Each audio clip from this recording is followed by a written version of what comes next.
Bonjour à tous.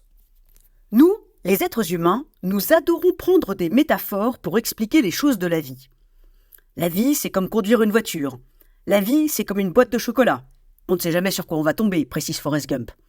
La vie, c'est comme une sortie en mer sur un voilier, etc., etc. Récemment, j'ai entendu plusieurs fois des comparaisons avec le jeu de Go, les jeux de cartes, le jeu de dames, le jeu de loi ou encore le jeu d'échecs. Cela fait réfléchir. Certes, il y a des ressemblances dans le fait que l'on effectue une somme de choix dans un ensemble de contraintes et de règles.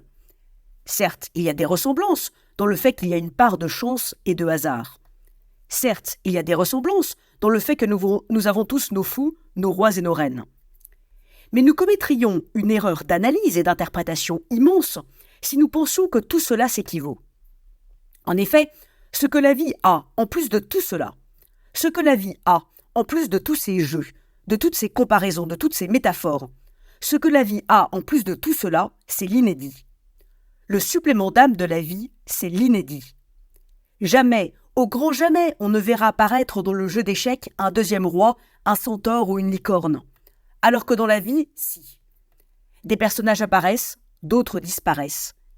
Des personnes sur lesquelles on croyait pouvoir compter se volatilisent, tandis qu'un coup de fil, un SMS, un joker, une nouvelle inattendue nous sauvent.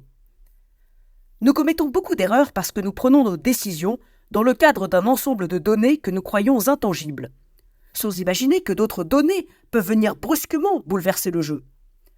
Souvent, nous sommes désespérés face à une situation parce que nous prenons toutes les pièces du jeu pour inéluctables. Or, la vie se charge toujours de faire apparaître de nouveaux personnages, de provoquer des événements que l'on n'attendait pas, de créer de nouveaux espaces et de nouveaux temps.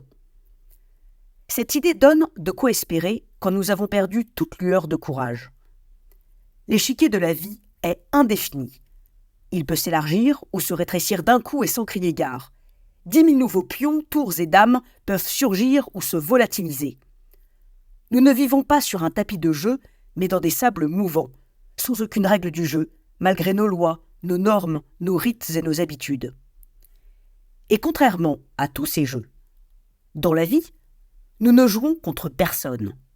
Ou peut-être si, nous jouons contre nous-mêmes.